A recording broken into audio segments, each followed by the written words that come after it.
keessummoota biyya Oromarraa dhufantu nu jidduutti argama.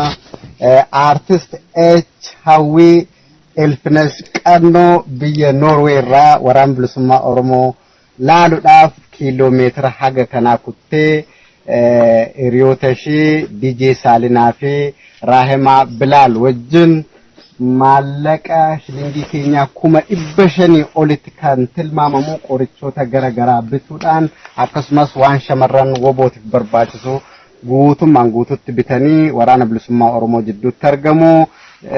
Artist Hawwii baga nagaan dhuftee baga nagaan waraana bilisummaa Oromoo ijaan dhuftee argar. Baga nagaan nu eddanii isinillee baga ija nagaan isin argine ija gammachuu. Tole Artist Hawwii waraana bilisummaa Oromoo alaalaa beektaa har'a walakkaa isaaniitti argamte maal sitti dhaga'ame? Gammachuusaa ibsuun danda'u amma yoonaan narraa hin caamne gammachuusaa narraa akka caamuus hin fedhu. Ani waboo keessatti dhaladhee guddadhe waboodhuma keessan du'a. Garuu dhufee isaan gidduu taa'ee waan isaan nyaatan nyaadhee waan isaan dhugan dhugee akkaataa isaan bulan bulee arguu kootti rabbii koon baay'ee galateeffadha.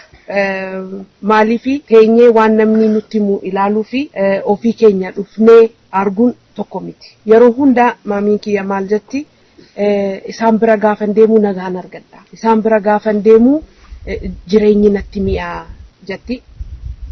Naangalu ture haqa dubbachuuf yoo ta'e jaalallumaaf jettiin se'an ture amma reefu naagale. Kanaafuu waan ani jedhu maayinni hundumti keessan kottaa ilaalaa it doesn't cost much kottaati ilaalaa nuti vakeeshinii jennee biyya adda addaa deemnaa bashannanaa maal jennaa bashannana kana caalu hin jiru gammachuu kana caalu hin jiru so kanaafuutu hundumtu dhufee waan nuti argee gammachuu kiyya guddaadha. So gammachuu akka kanatti ibsaa tu hundumtu isa argate gammachuu kooti Oromoon hundumtu.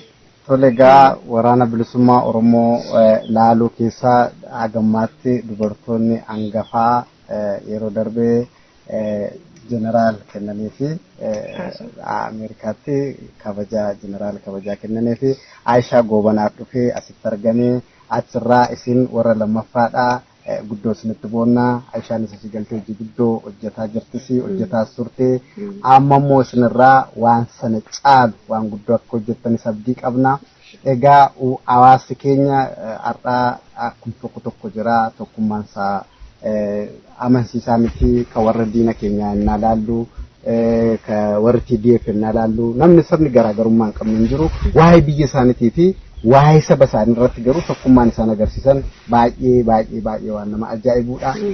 Aga dirree waraanaa deemuudhaan aktivistoonni Habashootaa kun cufti isaaniituyyuu biyya Ameerikaa kanarraa dirree waraanaa aga deemu qaqqaban. Amma uummata Oromootiif ergaa maalii qabda? Fakkeenya sanarraa maal fudhachuu qaba jetteetti ergaa maaliidhaan ta'u? Isaanirraa fakkeenya fudhachuu keenyatti baay'een gadda. Maaliif nutu fakkeenya ta'uufii qaba? Uummanni guddaanis nuyi. Garuu baay'een liqeessifadhaan. Amma warra Tigree yoo ilaalle waggaa tokko gidduutti sirriitti hidhachiisanii waraana isaanii bira dhaabbatanii ofii deemanii moodeeliin isaanii nafne deemanii isaan wajjin lolaa jiru. An amma onnee isaan qabu kan hin qawweetti qabadhe lolu. Onnee koo argitaniittu titiisarraa fiigaa ture akkuma argitanii titiisa faanarraa eegaa turan. So onnee sana yoo dhabne waan qabnu waan dandeenyu dandeettii keenyaan bira dhaabbachuu hamilee. Anis jira jechuun iyyuu hamileedha. Tokkommoo maayinni nuti teenyee gandaan wal hirra. Amantiin wal qoonna. Waboo bira gaafa dhufnu that doesn't work wanti sun hin jiru. As Oromummaa ani xiqqoo ta'ee yaadadhuutu as dhufe arge. Sanatu qabaannee nuti fagoo deemuu dandeenya. Abbaa fedhee caalla. Baay'inaanis yoo ta'e, sammuudhaanis yoo ta'e, dandeettiidhaanis yoo ta'e isin leenjiin keessan iyyuu gahaadha. Eenyuyyuu kanaan qabna fakkeenya nutu isaaniif ta'uu malee. Yaa sana gochuummoo hin dandeenya ammayyuu not too late. Ammayyuu fakkeenya Itoophiyaaf duwwaa miti. Fakkeenya addunyaa ta'uu dandeenya. Oromoon waggaa meeqa kan bosona galee lolaa jiru. Bara isaa lakkaa'u waggaa amma kana bosonuma keessa jira. Sun immoo uummanni keenya waboo keenya gargaaruu dhiisee taa'ee wal nyaata. Taa'ee wal qooda. Sanatu dhaabbachuu jalqaba isa yoo dhaabnetti kan bilisummaa argachuu dandeenya. Nyaannee bulleef jiraannee hin jedhamu.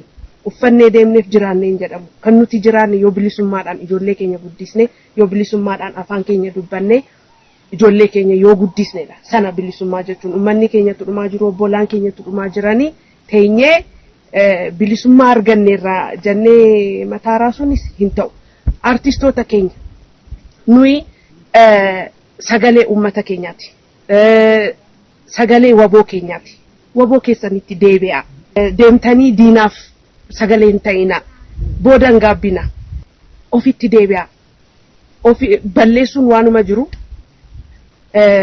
tubee kan balleessuun immoo baddu baasa nama balleessa ofitti deebi'a hundumti keessan ofitti deebi'a kan ofii kan caale hin jiru galatoomii artist Hawwii guddoo sigalateeffannaa Oromoo ta'anii warra afaan Oromoo hin dandeenye fi sabaaf sablammoota biyya sana keessa jiran gaa diinennaa maqaan balleessu Oromoon saboota biraan cunqursaa saboota biraan ajjeesaa saboota biraa fixa jedhanii afaan Amaaraatiin sabaaf sablammoota biyya san keessa jiranii fi Oromoota afaan Oromoo dubbachuu hin dandeenye ka saboota biraa keessatti guddachuudhaan afaan garagaraa dubbataniif afaan Amaaraa irra dubbataniif ergaan qabdu afaan Amaaraatti nan sigaafadha እንግዲህ አርቲስት Hawwii እንኳን ወደ ኦሮሞ ነጻነት ሰራዊት በሰላም መጣሽ እላለሁ እንግዲህ ለኢትዮጵያ ውስጥ ለሚገኙት ብሔር ብሔረሰቦች ስለ ወቦና ስለ ABO ማንነት እንዴት ትገልጫለሽ እንኳን በሰላም ጠበቃችሁኝ ወቦ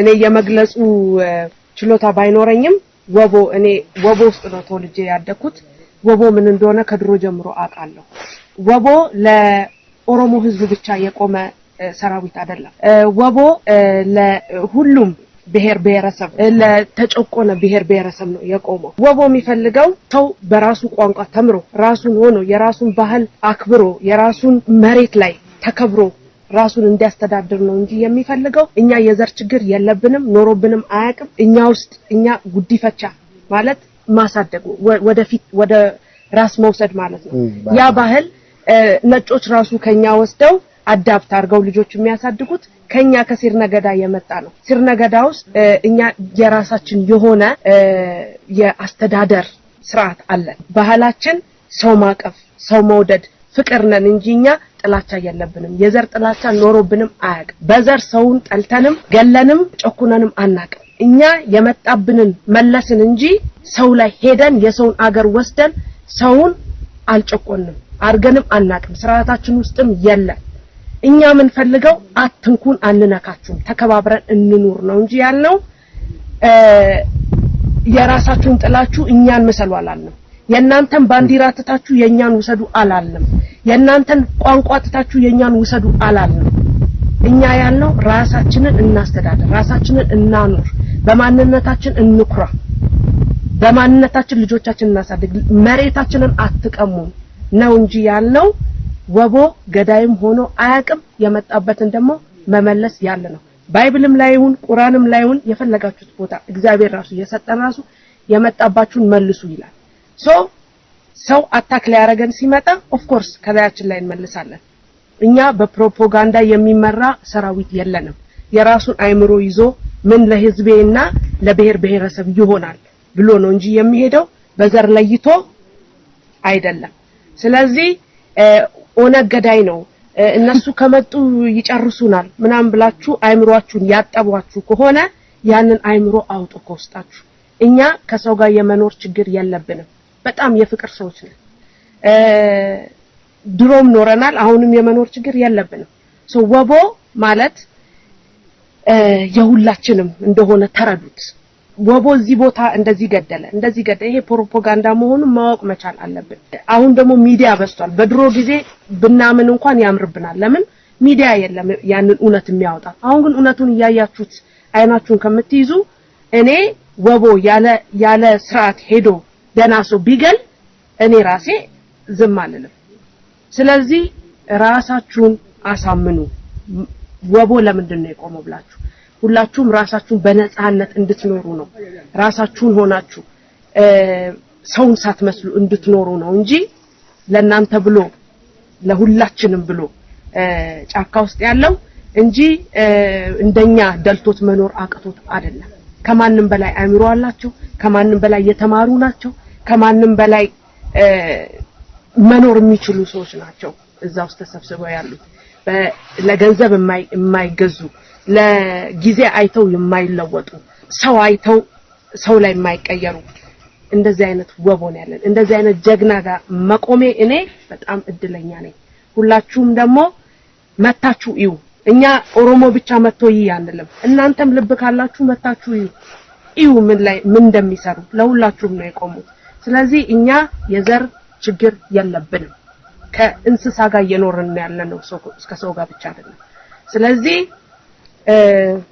ከዚህ በላይ እንግዲህ ራሳችሁን ፋይንድ አውት አድርጉ እንጂ ከዚህ በላይ ልላችሁ ምለው ነገር የለም እውነቱን እግዚአብሔር ያወጣዋል አንገ እጅግ በጣም እናመሰግናለን እንግዲህ አገር አፍራሽ ነው ለሌሎች ብሔሮችን የሚጨቁን ይያሉ በፕሮፓጋንዳ ህዝቡን ሲያደነቁሩ ነው የኖሩት ጥሩ መልስ እንደሰጠሽ ገምታለሁ እጅግ በጣም እናመሰግናለን በመጨረሻ ማስተላለፍ የምትፈልጉ ነገር ካለ ድሉ ልስጥሽና ልሰናበት አዎ ፍቅር ያሸንፋል ብል እውነት ነበር ግን አብይ ስላለው ውሸት መሆኑ ተረጋግቷል ስለዚህ ሌላ ወርድ መፈለግ አለብኝ አዲስ ፍቅርን የሚያምራራ ስለዚህ እንጂፈኖን ከኑመተ ኦሮሞቲ ከን ሰባብ ሰብ ለሚያተው ሁሉም ራሱን ሆኖ የሚኖር ነው